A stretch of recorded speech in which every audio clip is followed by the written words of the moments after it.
I'm divorcing you because I have a real family. I'm relieved to finally get rid of you. What are you talking about? She gave me kids, unlike you, who can't even keep yourself neat, let alone have kids. I have a family worth protecting, a well-kept woman, and our adorable child. Oh, I see. Well, you'll regret this. I'll never regret it. For 10 years, I dedicated myself to taking care of my mother-in-law, Sylvia. I was exhausted and worn out, but my husband left me right in front of all the relatives during Sylvia's funeral. But thanks to Sylvia's will, he's about to experience a living hell. I'm Cordelia. I'm a 35-year-old housewife who married George 12 years ago. For the first 2 years, we both had incomes, but then Sylvia fell ill. I quit my job to move into my in-laws' home and take care of her. Their home was old and not suitable for caregiving. We had proposed renovating it into a 2-family home, but George said, "That's a waste of money. Let's save for our future children." Being young and just 2 years into our marriage, I thought, if I try hard enough, we won't need a renovation. But caregiving was physically demanding. I had no time to worry about my looks or manners. I think the only reason I persevered was that I had a good relationship with my in-laws. Initially, they were planning to hire a professional caregiver. George, however, pushed his opinion. If Cordelia takes care of Mom, it will be less stressful for her and save money. When I started caregiving, Sylvia would often ask me, "Are you okay with this? If George is forcing you, I can talk to him for you." Thankfully, Sylvia preferred doing as much as she could by herself. I took care of shopping, meal prep, cleaning, and yard work. I always felt a warmth in my heart for my in-laws, Sylvia and Ted. When I was gardening, Sylvia would make tea for me, and Ted would share tips on taking care of the yard. Losing my parents early in life made me really appreciate them. A while after we started living with my in-laws, George got a big job and started coming home late, even staying overnight at the office. His parents started saying, "What is George thinking, leaving the care of his parents to his wife while he's never home?" As George began to be away even on weekends for work, I once suggested, "If you work this much, you'll ruin your health. Sylvia doesn't need as much help as we thought, and I can get a part-time job." George responded condescendingly, "You've only worked full-time for a year or two. You won't make much with a part-time job. It's better for me to keep working, even if it's a bit much." He even added, "Mom and Dad might be going out of their way to make things easier for you, and you're not even concerned." I was quite annoyed, but thought he must be stressed and tired from work, so I apologized and ended the conversation. With lots of free time, I studied caregiving on my own and did some minor DIY renovations for it, consulting Ted. Years went by and Sylvia's condition gradually worsened. Eventually, I was spending all my time caring for her. Ted used to help, but had back issues. One day, Sylvia bashfully asked me, "Cordelia, would you mind helping me with the bathroom and shower? It's a bit embarrassing to ask Ted." I had always admired their relationship, so I agreed to make Sylvia as comfortable as possible. Meanwhile, George rented a place near his office saying, "I can't relax at home, and the commute is killing me." He barely came back home. My in-laws started advising me, "Cordelia, leave that idiot soon. We're sorry you got stuck with our foolish son." But I chose to stay, telling them, "I may have lost respect for George as a husband, but I consider you two like my real parents, and I want to help." We all started crying, touched by each other's sentiments. George, who came home once in a while, would sarcastically sigh upon seeing me and complain, "Why are you dressed like that? And the house is a mess."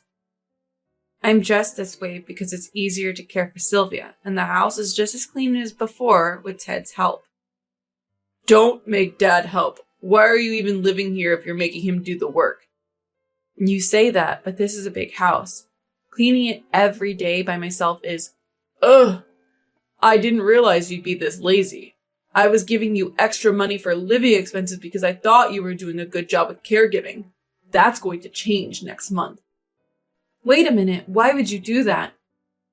Because you're not doing your job when it comes to taking care of Mom. If you slack off on that, I'll divorce you. George said this, ignoring anything I had to say. He just spoke his piece and went back to his own home.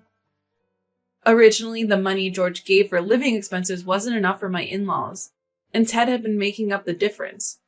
George's announcement is a big blow to me. That night, I was wondering how to convince George otherwise. Ted noticed and asked me, "Is something wrong?" I hesitated, but decided to tell the truth that the situation was out of my control. Actually, George told me he's cutting our living expenses because he thinks I'm not working hard enough here. I was thinking about how to persuade him. Slacking off? You? That's impossible.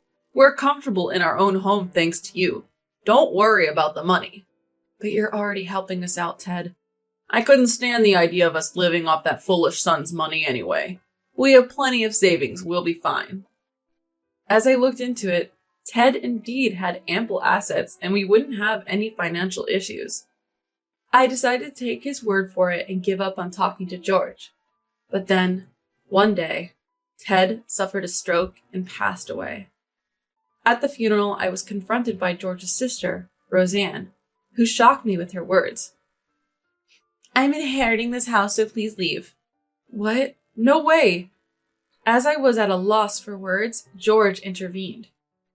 What do you mean, inheriting the house? Dad hardly had any money left, and I should also have a right to inherit the house. Well, I'm leaving all the cash to you, George, and taking this old dingy house for myself. Even if we sell it, it won't fetch more than the cash. Roseanne's words silenced George, and that was the end of the inheritance talk.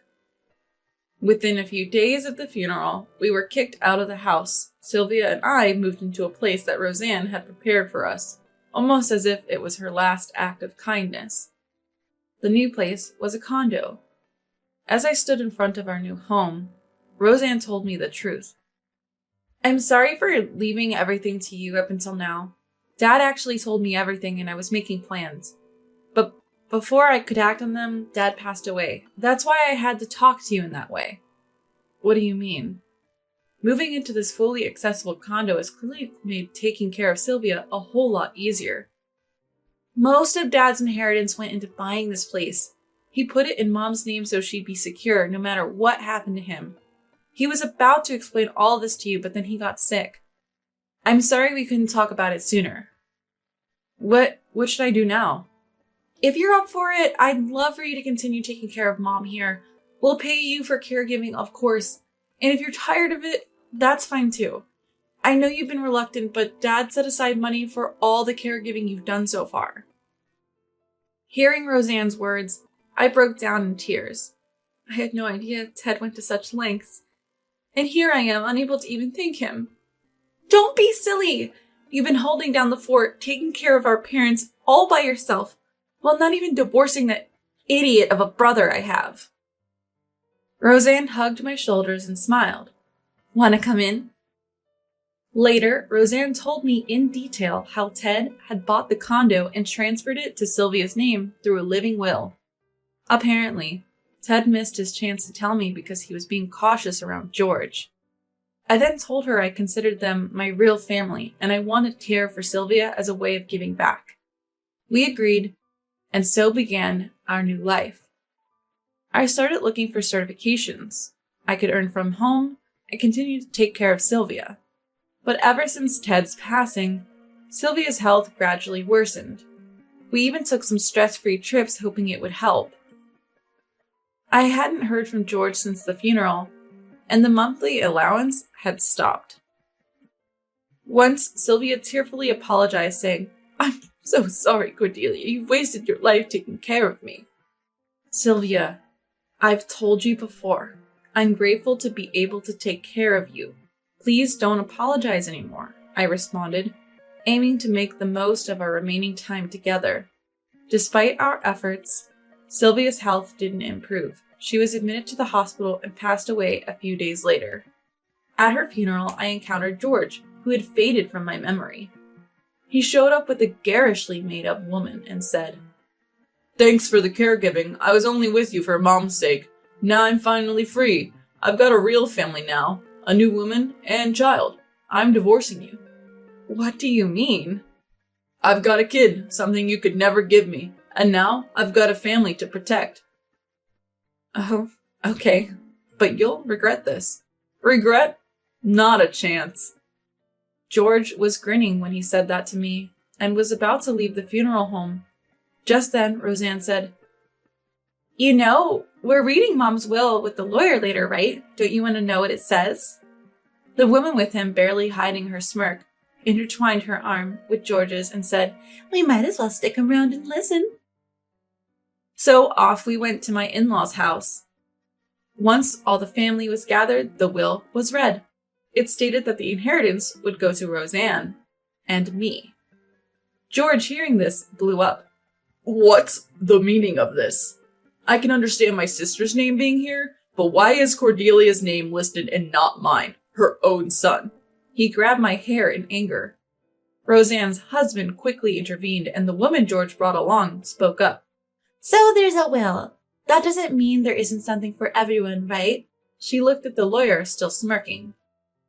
"George, you are disqualified from inheriting anything." The room went silent. "What are you talking about?" The lawyer continued. "George, didn't you promise to take care of Sylvia so she'd leave you more in her will? You even threatened her and kicked her bed to ensure she wouldn't change it." I felt the blood drain from my face. "You did what? That's unthinkable." "I never did such a thing. Stop lying. Are you trying to scam me out of my mother's inheritance?" George yelled back at me. Then the lawyer calmly said, "No lies here. We have evidence." He played audio of George threatening Sylvia and a video of him kicking her bed. The footage came from a camera that Ted and I had set up to make sure Sylvia didn't have an accident. Roseanne whispered, "Dad only removed his footage so it wouldn't trouble you, Cordelia." "Based on these pieces of evidence, it's clear that George attempted to fraudulently influence the creation of the will through threats and intimidation. Therefore, he is disqualified from inheriting." "But we have kids. This has nothing to do with them, right?" the woman interjected again. At her words, one of the male relatives shouted, "Can you outsiders please keep quiet?" But without flinching, the woman retorted, "I am no outsider. I have his child."